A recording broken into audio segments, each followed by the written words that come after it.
ઘણા નકલી નોટો ચલાવવાની કોશિશ કરતા હોય, એ કપટ જ છે. એવી રીતે કોઈ પણ કપટના કાર્યમાં આપણે જોડાવું નહીં, આપણા જીવનમાં કપટ કાર્ય કરવું નહીં.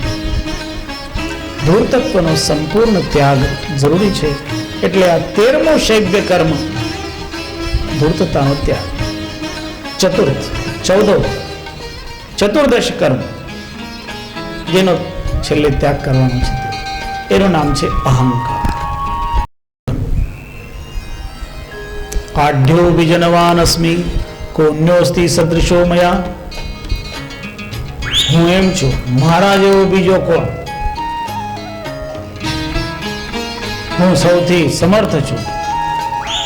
એમ કરીને અભિમાન કરવું, એ અભિમાન કરવો એ પણ પાપ છે.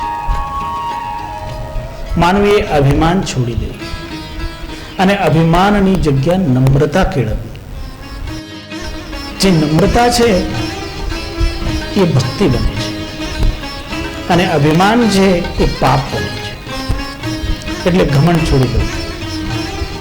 સંસારમાં કોઈ પણ વસ્તુ ઘમંડ કરવા જેવી નથી. શેનો અભિમાન કરીએ? આ જગતમાં કઈ એવું નથી કે જે અભિમાન કરવા જેવું છે. એટલે તો સુખદેવજીએ છેલ્લે અભિમાનને નિરર્થક ગણીને કહ્યું કે એ નકામો છે. અભિમાન એ નકામો છે.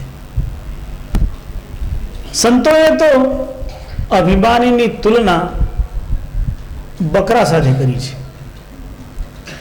એક મહાત્માએ તો એની બહુ સુંદર કવિતા લખી છે. અભિમાની એટલે જે પોતે હું છું એમ જ કરે. આપણે ગુજરાતીમાં હું છું કરે તો એને શું કહેવાય? એ કથેડો થઈ જાય. પણ જે ઉર્દુ ભાષા છે એમાં આપણે ગુજરાતીમાં હું કહીએ ને, એ લોકો મેં કહે. એટલે એ લોકોએ દાખલો આપ્યો છે બકરાનો. કારણ બકરો જ્યારે બોલે ને ત્યારે મેં બોલે. અને તમે જાણો છો કે બકરાનું તો લોકો માથું જ કાપી નાખતા. જે મેં કરે એનું માથું કપાય. તો મહાત્મા એની કવિતા બહુ સુંદર લખી. ફક્ર બકરે ને કિયા, मैं हूं मेरे सिवा कोई नहीं, मैं हूं इस जहां में दूसरा कोई नहीं. जब बहुत मैं ना तर्क के उस माया के अस्साब ने, तो जल के गर्दन पे छुरी फेर दी कस्साब ने. गोश्त हड्डी और चमड़ा जो था जिसमें जार में, कुछ पका कुछ पिसा कुछ लुट गया बाजार में. रह गई आते फकत मैं सुनाने के लिए, ले गया नद्दाप उसे धुनकी बनाने के लिए. जब सोटे की पड़ी तब तात घबराने लगी, फिर मैं के बदले तू आवाज आने लगी. बहुत सुंदर कविता लगी. તમે થોડોક એનો અર્થ સમજો. બકરો જ્યારે બોલે ત્યારે મેં એટલે હું એનો ગુજરાતીમાં અર્થ આપણે હું સમજવા. મેં સિવાય બીજું કઈ નહીં બોલે. અને જે બહુ મેં કરે તો એને પકડી લઈ જાય કસાઈ. કસાઈના ગરદન ઉપર ચલાવે છુરી. જલ કે ગરદન પે છુરી ફેર દે કસાબ. એના ગરદન ઉપર છરી ફેરવે, માથું એનું અલગ કરે, ધડ જુદું પાડે. પછી એ એટલું જ નહીં કરે, એના ધડનું ચામડું જુદું કાઢે, એના હાડકા જુદા કાઢે, એના માંસના કટકા કરે. જર્બ સોટે કી પડી. અને માંસના કટકા કરીને શું થાય? વેચે. કસાઈ શું કરે? માંસ વેચે. તો વેચનારા લઈ જાય, એમાંથી ઘણું બધું એનું લોહી વગેરે વહી જાય. અને છેલ્લે એ બકરાના આંતરડા લઈ જાય. કારણ ચામડું વાપરનારા ચામડું લઈ જાય, કોઈને હાડકા જોઈતા હોય હાડકા લઈ જાય, કોઈને માંસ જોઈતું હોય માંસ લઈ જાય. છેલ્લે એના આંતરડા લઈ જાય. એના આંતરડાને કોણ લઈ જાય? તો પિંજારો લઈ જાય. શું કામ? એને આંતરડામાંથી દોરી બનાવવાની, તાંત બનાવે. કારણ કે આંતરડામાંથી તાંત બનાવે ને એકદમ ચીકણી હોય, લીસી હોય. અને એ લીસી દોરી એ રૂ દુનવા માટે, રૂનું પીંજાવાનું સાધન બનાવવા માટે એમાં એ દોરી બાંધે, જેને રૂ ચોટે નહીં એટલા માટે. બાકી કોઈ સૂતરની વગેરે બનાવે તેમાં રૂ ચોટી જાય, એટલે તાંત હોય છે. અને પછી હાથમાં લે એક દંડો, એક લાકડાનો કટકો લે, અને પછી એ તાંત ઉપર લાકડાનો કટકો મારે. તો એ તાંત ઉપર જ્યારે લાકડાનો કટકો મારે ને તો એ તાંતમાંથી અવાજ આવે તું. એના ઉપર જેમ ચોટ મારે તો અવાજ આવે તું. જે બકરો પહેલા બોલતો હતો મેં મેં મેં, હવે એ તાંતમાંથી અવાજ આવે તું તું તું. પહેલા એ મેં મેં બોલતો હતો ત્યારે એ જીવતો હતો. હવે શું થયું? કપાયું, છોલાયું, બદન ઉપરથી બધું ચામડું છોલવામાં આવ્યું. પછી એના કટકા કટકા કર્યા. એટલું જ નહીં, આંતરડાને પણ ખેંચવામાં આવ્યું. એ તું તું તું ક્યારે કરે? ત્યારે આવું બધું થાય ત્યારે કહે કે હવે તું છે તું છે તું છે. પણ હવે હું કરવામાં કહ્યું અહંકાર, એ અહંકાર પરમાત્માથી જુદો પાડે. એટલે અહંકારને છોડી દેવાનું અને પરમાત્મા પાસે પહોંચવું હોય, ભક્તિ કરવી હોય તો ભક્તિ કરવી, તેને રાખ થઈને રહેવું. જેમ ગંગા સતીજી કહે છે, નમ્ર બનવાનું, વિનમ્ર બનવાનું. અને જે વિનમ્ર બને એ પરમાત્માને મેળવે. એટલે જે અતિશય અહંકાર કરે, સદગુરુ કહે છે અહંકારી બનવું એ 14મું પાપ છે. આ 14 પાપ છોડી દેવાના. જ્યારે તમારા જીવનમાંથી 14 પાપ દૂર થઈ જાય તો તમારા જીવનમાં યથાસંભવ ભક્તિ બનવા માંડે. શૈવ્ય કર્મ યુતા એપી, એવી રીતે 14 કર્મ, પાપ કર્મ કોઈ કરે. 14 પાપ કર્મ જેના હાથે થયા હોય પહેલા, પણ એવો વ્યક્તિ પણ સદગુરુના આશ્રયમાં આવ્યો, અને સદગુરુના આશ્રયમાં આવ્યા પછી સદગુરુ પાસેથી જ્ઞાન યોગ, ધ્યાન યોગ મેળવી લે તો એનું પણ કલ્યાણ થઈ જાય. એ જ સદગુરુ આપણને કહી છે, શૈવ્ય કર્મ યુતા એપી પાપિનશ્ચાપકીર્તિતા તેપી ધ્યાન બલે નૈવ યાન્તિ મુક્તિમ હિ નિશ્ચયમ.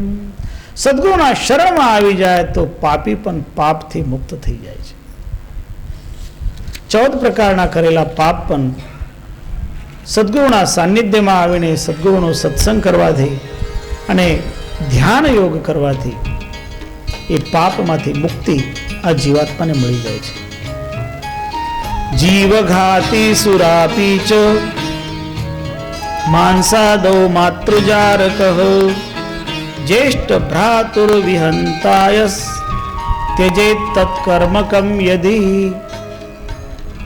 આવા બીજા કર્મ એ છોડીને પણ કોઈ સદગુરુના શરણમાં આવે અને ધ્યાનયોગ પરાયણ બને તો એનો પણ પરમ કલ્યાણ થઈ જાય છે. એવા કર્મમાં કહે જેને જીવોનો ઘાત કર્યો, જેને દારૂ પીને કુકર્મ કર્યો હોય, જેને માંસ ખાઈને કુકર્મ કર્યો હોય, જેને માતા સાથે વિશ્વાસઘાત કરીને અપકર્મ કર્યું હોય, વડીલ ભાઈ અને ભાઈઓ સાથે દુર્વ્યવહાર કર્યો હોય, એ બધા એ પ્રકારનું કર્મ છોડીને સદગુરુના શરણમાં આવે તો સદગુરુ એમનું કલ્યાણ કરે છે અને એની ફરી સદગતિ થઈ જાય છે, દુર્ગતિ એની મટી જાય છે. એટલે પહેલા પાપ કર્યું હોય પણ સદગુરુના શરણમાં આવે તો એ પાપને સદગુરુ માફ કરે છે. આપણે ત્યાં એક નિયમ હોય છે, જ્યારે ગુરુ દીક્ષા આપવામાં આવે ને ત્યારે તણખલા તોડવાની એક વિધિ કરવામાં આવે છે. એ તણખલા તોડવાની વિધિની પાછળ આ જ ભાવ છે.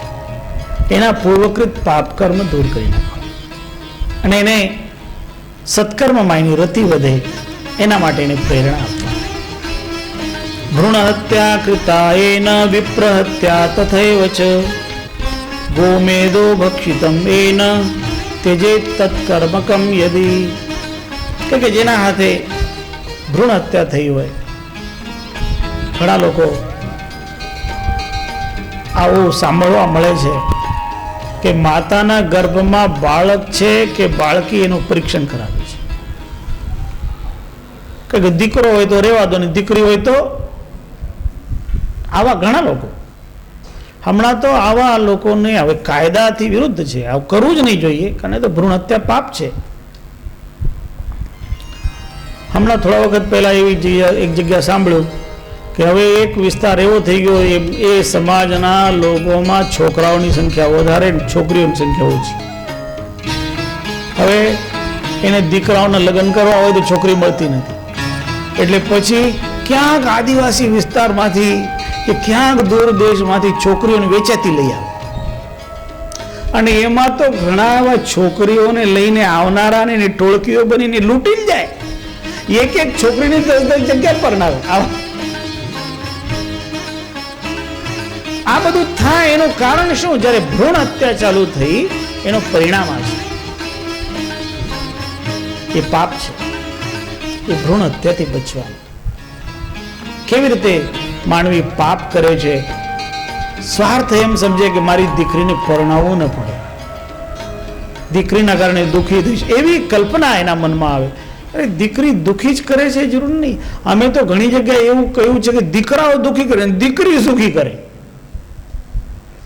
અમે પરદેશ જઈએ ને તો ત્યાં ઘણા એમ કહે છે કે દીકરા હોય ને કે ગુરુદેવ એકાદ દીકરી હોય ને તો બહુ આનંદ આવે.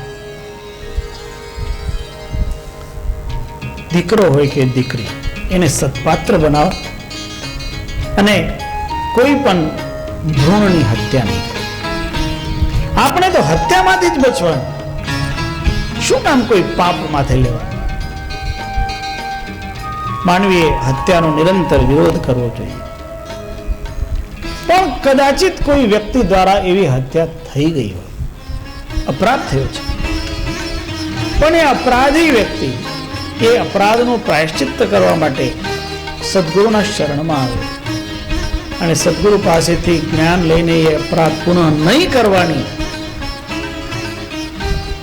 ધારણા આપે, વચન આપે સદગુરુને, તો સદગુરુ એને પણ એ પાપમાંથી મુક્ત કરાવે છે.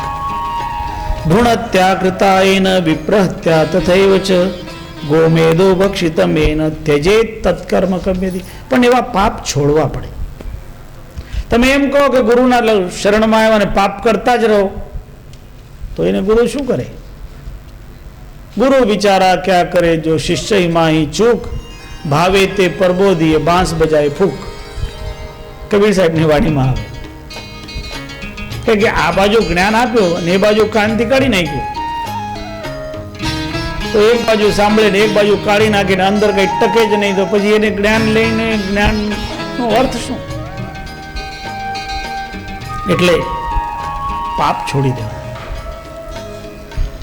મિથ્યાવાદરતો પિયો કિરાતો બધિકસ્તથા. કોઈ ખોટું બોલતા એ પણ પાપ છે, મિથ્યામાં પડ્યા હોય. કોઈ પ્રાણીઓનો શિકાર કરતા હોય જંગલમાં, કોઈની બિલકુલ નિષ્પાપ કોઈ હોય, એકદમ નિર્દોષ હોય, એનો વધ કરતા હોય. જંગલમાં